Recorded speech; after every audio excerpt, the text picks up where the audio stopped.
Hello student, I am Shashibala from government polytechnic Badaun और आज के टॉपिक में हम HPLP सिस्टम के प्रोसेस डिस्क्रिप्शन को समझेंगे। यानी कि HPLP जो हमने स्प्रे सिस्टम अपने प्रीवियस वीडियो में समझा था, तो उसका प्रोसेस और उसमें जो हमारी मैकेनिज्म यूज़ हो रही है वो किस तरह से यूज़ होगी और क्या क्या मैकेनिज्म और क्या क्या हमारे डिफरेंस यहाँ पर की पॉइंट्स यूज़ होने वाले हैं वो सारे हम यहाँ पर समझेंगे।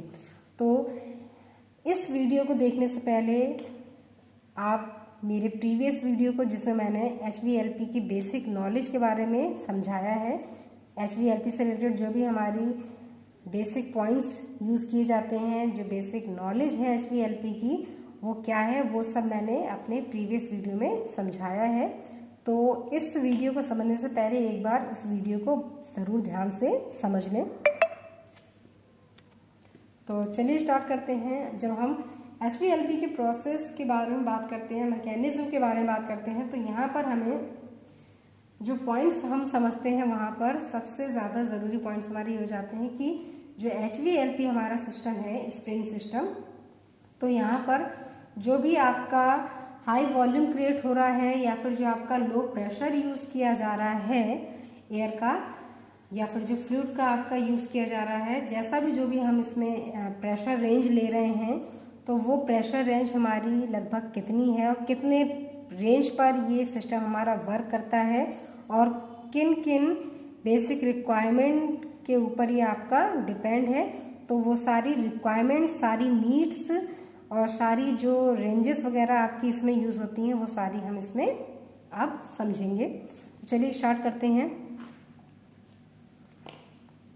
The air supply is passed through a high volume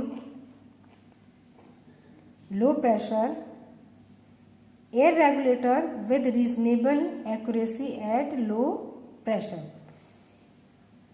यहाँ पर जो आपका एयर सप्लाई किया जाता है वो हमारे हाई वॉल्यूम में सप्लाई किया जाता है। तो अपने प्रीवियस वीडियो में मैंने आपको ये अच्छी तरह समझा दिया है कि जो एयर का वॉल्यूम होगा वो कैसा होगा, हाई होगा, just like conventional air spray system. तो एयर सप्लाई हमारी हाई वॉल्यूम के थ्रू सप्लाई की जाती है, यानी कि हाई वॉल्यूम में हमारा यहाँ पर एयर का सप्लीमेंट होता है, सप्लाई की जाती है एयर हमारी। लो प्रेशर यानी कि वॉल्यूम आपका हाई रहेगा एयर का, बट ये हाई वॉल्यूम किस प्रेशर पर क्रिएट होगा, हमारे लो प्रेशर पर क्रिएट होगा। यानी कि लो प्रेशर पर हाई वॉल्यूम को क्रिएट हम करते हैं HVLP सिस्टम में। Air regulator with reasonable accuracy at low pressure, और यहाँ पर हमारे एयर रेगुलेटर्स लगाए जाते हैं और इन्हीं एयर रेगुलेटर्स के थ्रू हमारा accuracy of lower pressure measure किया जाता है। यानी कि जो भी आप यहाँ पर लो प्रेशर ले रहे हैं, एयर का जो भी आप लो प्रेशर ले रहे हैं, वो हमारा एयर रेगुलेटर के थ्रू एक्यूरेट आपको प्रोवाइड होगा। यानी कि आपको किस एक्यूरेसी में लो एयर प्रेशर लेना है वो हम एयर रेगुलेटर के द्वारा रेगुलेट करके HVLP सिस्टम को प्रोवाइड करते हैं। नेक्स्ट हमारा पॉइंट है, देखिए, compressed air HVLP guns use a restrictor और vertex built into the air passage of the gun. तो जैसा मैंने आपको बताया था कि HVLP गन सिस्टम में हमारा रेस्ट्रिक्टर यूज होता है या फिर हमारा वर्टेक्स यूज होते हैं, और ये रेस्ट्रिक्टर या फिर जो वर्टेक्स होते हैं ये हमारा रेस्ट्रिक्शन प्रोवाइड करते हैं एयर के फ्लो में। तो रेस्ट्रिक्शन की वजह से क्या हो जाता है, आपका जो प्रेशर है वो वहाँ पर आपका लो हो जाता है। तो इसकी वजह से ये जो आपका रेस्ट्रिक्टर है, ये आपका रेस्ट्रिक्टर कहाँ यूज होता है, built into the air passage of the gun. जो HVLP सिस्टम में हमारे रेस्ट्रिक्टर यूज किए जाते हैं, तो हम इन्हें रेस्ट्रिक्टर भी कह सकते हैं या फिर वर्टेक्स भी कह सकते हैं, क्योंकि ये जो रेस्ट्रिक्टर होते हैं ये आपके स्प्रे गन में, यानी जो आपकी HVLP स्प्रे गन यूज की जा रही है, तो उसमें जो भी आपका एयर पैसेज होगा, यानी कि जहाँ से आपकी एयर फ्लो हो रही होगी या फिर जितने पैसेज में आपकी एयर फ्लो हो रही है उस एयर पैसेज में ये रेस्ट्रिक्टर या फिर वर्टेक्स एक वर्टेक्स और रेस्ट्रिक्शन या फिर अवरोध उत्पन्न कर देते हैं। तो इस वजह से आपको लो प्रेशर प्रोवाइड होता है। The restrictor reduce the air output at the nozzle. तो ये रेस्ट्रिक्टर हमारे क्या करते हैं, नोजल के थ्रू जो आपका एयर आउटपुट मिलेगा, यानी कि नोजल के थ्रू जो आपकी एयर एग्जिट होगी, यानी कि जो एयर का आउटपुट आपको मिलेगा वो कैसा होगा, रिड्यूस हो जाएगा। नेक्स्ट देखिए, inlet 50 psi inbound air pressure is produce 10 psi at air cap. तो ये जो हमारे रेस्ट्रिक्टर यहाँ पर यूज होते हैं, तो इन रेस्ट्रिक्टर की वजह से क्या होता है कि अगर आपका लगभग 50 psi inbound air pressure use किया जा रहा है, आप अगर 50 psi इनबाउंड एयर प्रेशर यहाँ पर यूज कर रहे हैं, तो रेस्ट्रिक्टर की वजह से वो लगभग आपका एयर कैप पर कितना हो जाएगा, 10 psi में कन्वर्ट हो जाएगा। नेक्स्ट देखिए, gun is intended for operation in the range of 2 to 10 psi एट 15 to 18 feet cubic per minute. तो ये जो हमारी HVLP गन होती है, ये जिस भी प्रेशर रेंज पर ऑपरेट होती है, वो प्रेशर रेंज टिपिकली हमारा कितना होता है, लगभग 2 से 10 psi की रेंज तक होता है। तो जो मेन मोटिव है HVLP गन का, तो वो हमारा जो प्रेशर रेंज यहाँ पर ली जाती है, वो प्रेशर रेंज हमारी किसके लगभग होगी, 2 से 10 psi की रेंज तक होती है। If input pressure is exceeded, the air volume and pressure will increases and the benefit of the HVLP is limited। तो जैसा अभी हम समझ रहे थे कि यहाँ पर लो एयर प्रेशर होता है और लो एयर प्रेशर में हमें हाई वॉल्यूम प्रोवाइड होता है। तो अगर हम इनपुट प्रेशर को एक्सीड कर दें, यानी कि प्रेशर को अगर आप हाई कर देते हैं, if input pressure is exceeded, यानी कि अगर आपका इनपुट प्रेशर बढ़ाया जाए, तो जो एयर वॉल्यूम है और जो प्रेशर है ये भी क्या हो जाएगा, आपका इंक्रीज हो जाएगा। यानी कि इनपुट प्रेशर अगर आप बढ़ाते हैं तो एयर का प्रेशर भी इंक्रीज होगा और एयर का वॉल्यूम भी इंक्रीज हो जाएगा, जिसकी वजह से क्या होगा, आपका HVLP का जो बेनिफिट है वो क्या हो जाएगा, लिमिटेड हो जाएगा। ये लिमिटेड किस कारण से हो जाता है, क्योंकि मैंने आपको बताया था कि लो प्रेशर की वजह से आपका सॉफ्ट फ्लूइड डिलीवरी होती है। तो अगर आप प्रेशर रेंज बढ़ा देंगे, इनपुट प्रेशर को बढ़ा देंगे, तो प्रेशर भी इंक्रीज हो जाएगा। देखिए, the air volume and pressure will increase. तो इसकी वजह से क्या होगा, जो आपकी सॉफ्ट फ्लूइड डिलीवरी हो रही थी वो आपकी सॉफ्ट नहीं होगी और आपको वहां पर रीबाउंड और ओवर स्प्रे की प्रॉब्लम्स फेस करनी पड़ेंगी। तो इस वजह से अगर आप प्रेशर को एक्सीड करते हैं तो HVLP के जो बेनिफिट्स हैं वो आपके यहाँ पर कैसे हो जाएंगे, लिमिटेड हो जाते हैं।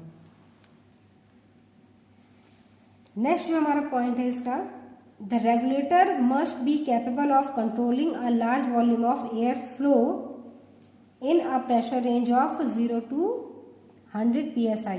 यहाँ पर जो हमारे एयर रेगुलेटर्स यूज किए जाते हैं, तो ये जो हमारे एयर रेगुलेटर्स होते हैं, ये ज़्यादा से ज़्यादा जो प्रेशर रेंज को कंट्रोल कर सकते हैं या फिर ज़्यादा से ज़्यादा जिस प्रेशर रेंज को कंट्रोल करने में ये सक्षम होते हैं, वो प्रेशर रेंज हमारी क्या होती है, 0 to 100 psi। यानी कि 0 से 100 psi प्रेशर रेंज के बीच तक का ही प्रेशर हम यहाँ पर एयर का प्रोवाइड कर सकते हैं। नेक्स्ट जो हमारा पॉइंट है यहाँ पर, air hose for HVLP is larger in dia than air spray gun. तो जो ये हमारा HVLP गन सिस्टम होता है, यहाँ पर मैंने आपको बताया था कि आप टरबाइंस का भी यूज कर सकते हैं as a alternative of air compressor. और यहाँ पर हम जो एयर पाइप या फिर जो आप एयर हॉर्स का यूज करते हैं, वो हमारे HVLP में जो यूज होते हैं वो बहुत ज़्यादा डायमीटर में लार्ज होते हैं compare than air spray gun. यानी जो एयर स्प्रे गन में हमारे एयर पाइप या एयर हॉर्स यूज हो रहे होंगे उनका डाया बहुत कम होगा compare than HVLP air hose. तो इस वजह से HVLP में हमारा हाई वॉल्यूम क्रिएट करने के लिए, क्योंकि लो प्रेशर पर हमें हाई वॉल्यूम चाहिए होता है, तो इसलिए हमारे जो एयर हॉर्स होते हैं वो यहाँ पर डायमीटर में लार्जर होते हैं compare than air spray gun. Next हमारा पॉइंट है a minimum of 5/16 inch dia hose is recommended. तो यहाँ पर जो हमारा डायामीटर रिकमेंडेड होता है वो लगभग 5/16 इंच का होता है। यानी कि जो आप ज़्यादा से ज़्यादा या जो आप कम से कम डायमीटर की रेंज ले सकते हैं एयर हॉर्स के लिए, वो हमारी कितनी होती है 5/16 इंचेस की डायमीटर की रेंज होती है। तो ये हमारा मिनिमम रिकमेंडेशन होता है एयर हॉर्स के लिए। तो इससे ज़्यादा भी हमारे एक्सीड हो सकते हैं, जैसा भी आपका एयर का प्रेशर यूज़ किया जा रहा होगा या फिर जैसा भी आपका वॉल्यूम आपको क्रिएट करना है, तो उसके अकॉर्डिंग जो डाया है वो भी आपका क्या होगा, अलग अलग चेंज भी हो सकता है।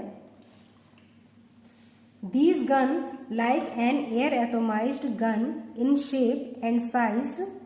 ये जो आपकी गन होती है HVLP सिस्टम में जो आपकी गन्स यूज की जाती हैं या फिर जो स्प्रे डिवाइस यूज की जाती हैं, ये आपकी एयर एटोमाइज्ड गन की तरह होती हैं शेप और साइज में। And they can be used with the same equipment setup as the air spray gun. और जो हमारा सेटअप यूज किया जाता है एयर स्प्रे सिस्टम में या फिर कन्वेंशनल एयर स्प्रे सिस्टम में, जो हमारा टोटल सेटअप यूज किया जाता है स्प्रेइंग पैटर्न को प्रोड्यूस करने के लिए, तो सेम वही सेटअप हम HVLP गन सिस्टम या फिर HVLP सिस्टम स्प्रे सिस्टम में भी यूज कर सकते हैं। HVLP guns can be used with pressure pots or with gravity feed system, but they do not work as well with a siphon cup। HVLP जो हमारे spray system होते हैं या जो स्प्रे डिवाइसेस होती हैं, ये हमारी प्रेशर पॉट्स के साथ यूज की जाती हैं या फिर हमारे ग्रेविटी फीड सिस्टम के साथ ही एप्लीकेबल होती हैं। और यहाँ पर हम साइफन कप का यूज नहीं कर सकते हैं। HVLP gun may not atomized high solid coating well enough for class A surface. This is due to lower fluid output. These issues are related to the restrictor। Restrictor की वजह से यहाँ पर लोअर फ्लूइड आउटपुट हमें provide होता है, तो इस वजह से बहुत जो आपकी हाई सॉलिड कोटिंग होती है या फिर हाई विस्कस कोटिंग होती हैं, तो उस तरह की कोटिंग के लिए HVLP सिस्टम हमें फाइन एटोमाइजेशन क्रिएट नहीं करके देता है। तो इसलिए हमें जो फिनिश क्वालिटी मिलती है क्लास ए की, क्लास ए मतलब आपको बहुत अच्छी फिनिश क्वालिटी मिलेगी यहाँ पर। और जैसे जैसे आपकी फिनिश क्वालिटी कम होती जाएगी या फिर डिग्रेड होती जाएगी, तो उसी तरह से जो ये कोडिंग है वो भी हमारी क्या होती जाएगी, चेंज हो जाएगी। तो जो हमारी क्लास ए यूज़ की जाती है हमारी बहुत हाई फिनिश क्वालिटी के लिए यूज़ की जाती है। तो यहाँ पर जो HVLP है ये आपको फिनिश क्वालिटी अच्छी देता है, पर बहुत ज़्यादा हाई क्वालिटी की नहीं दे पाता है, जैसा कि आपको कन्वेंशनल एयर स्प्रे सिस्टम में प्रोवाइड होती है। The gun should be held closer to the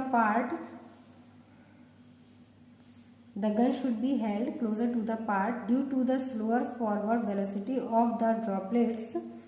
6 to 8 inches is the typical gun to target distance। यहाँ पर जो फॉरवर्ड वेलोसिटी होती है वो मैंने आपको बताया था कैसी होती है, स्लो होती है। तो फॉरवर्ड वेलोसिटी स्लो होने की वजह से जो हमारी गन होती है उसे सरफेस के बहुत क्लोज सेट करना पड़ता है, ताकि आपका ज़्यादा से ज़्यादा ट्रांसफर एफिशिएंसी इंक्रीज हो सके, ज़्यादा से ज़्यादा आपका कोटिंग मटेरियल सरफेस तक पहुंच सके। तो इसलिए जो आपकी रेंज होती है गन से टारगेट तक की, यानी कि ये आपका क्या है, स्प्रे सिस्टम है, और टारगेट यानी कि जिस भी पार्ट पर या सरफेस पर या ऑब्जेक्ट पर आपको कोटिंग करनी है उसे हम यहाँ पर टारगेट कहते हैं।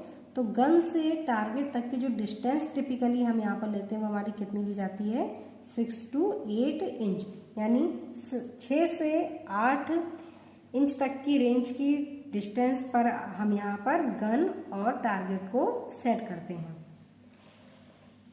Material will build quickly with slower strokes than an air spray gun. तो जो हमारा फाइनली ये जो HVLP सिस्टम है, यहाँ पर मैंने आपको बताया था जो ट्रांसफर एफिशिएंसी है बहुत अच्छी मिलती है। तो ट्रांसफर एफिशिएंसी अच्छी होने की वजह से यहाँ पर जो कोटिंग मटेरियल की जो एक लेयर प्रोवाइड होती है सरफेस के ऊपर, यानी कि जो भी आपको पार्ट कोट करना है उस पार्ट के ऊपर जो कोटिंग मटेरियल आप यूज़ कर रहे हैं उसकी एक बहुत अच्छी फिल्म तैयार हो जाती है, एक अच्छी लेयर तैयार हो जाती है। और ये जो लेयर की थिकनेस होती है वो एयर स्प्रे एटोमाइजेशन की तुलना में बहुत अच्छी आपको प्रोवाइड होती है। तो ऐसा इसलिए होता है क्योंकि यहाँ पर मैंने अभी आपको बताया कि स्लोअर फॉरवर्ड वेलोसिटी की वजह से जो स्ट्रोक्स होते हैं वो हमारे कैसे यहाँ पर होते हैं, स्लोअर हो जाते हैं, जिसकी वजह से आपका जो मटेरियल है वो ज़्यादा से ज़्यादा सरफेस तक पहुँचता है और यहाँ पर आपको जो मटेरियल है बहुत जल्दी आपका एक लेयर बना लेता है सरफेस के ऊपर। और ये जो थिकनेस आपको प्रोवाइड होती है कोटिंग मटेरियल की वो कन्वेंशनल एयर स्प्रे की तुलना में बहुत अच्छी थिकनेस प्रोवाइड होती है। तो ये हमारा प्रोसेस डिस्क्रिप्शन और मैकेनिज्म थी HVLP सिस्टम के बारे में।